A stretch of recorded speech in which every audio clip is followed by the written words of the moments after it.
বিয়ের 18 বছর পরেও মা হতে পারিনি। আল্লাহকে কতবার বলেছি, হয় আমাকে একটা সন্তান দাও, আর না হলে আমাকে এই পৃথিবী থেকে তুলে নাও।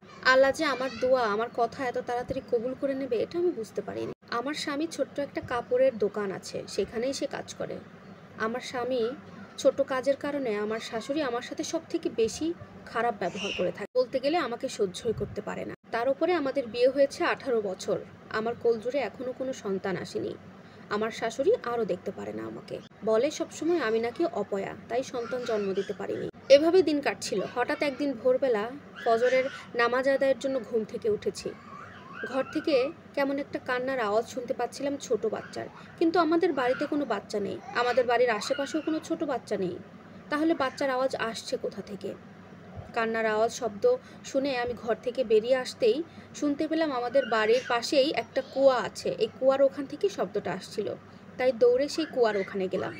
গিয়ে দেখি একটা ছোট বাচ্চা সেখানে ফেলে রেখে কেউ চলে গেছে পলিথিনের মধ্যে।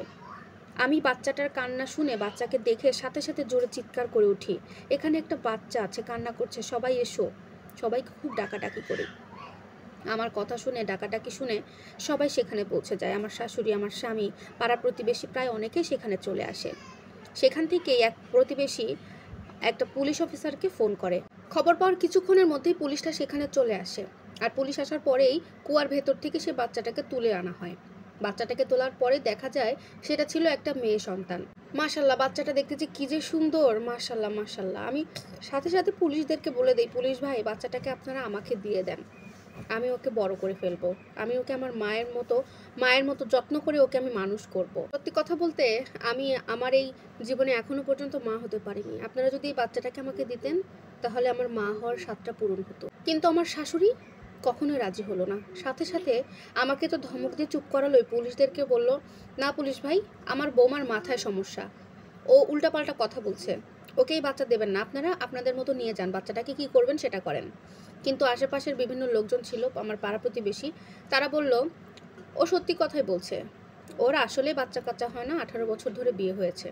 পরবর্তীতে পুলিশ ভাইরা সবকিছু বিবেচনা করে বাচ্চাটাকে আমার কাছে তুলে দেয়। শাশুড়ি আমার দিকে খুব রাগ করে তাকিয়ে আছে এবং মুখটা বেঁকিয়ে বলল, দেখবো তুমি এই মেয়েকে কিভাবে মানুষ করো।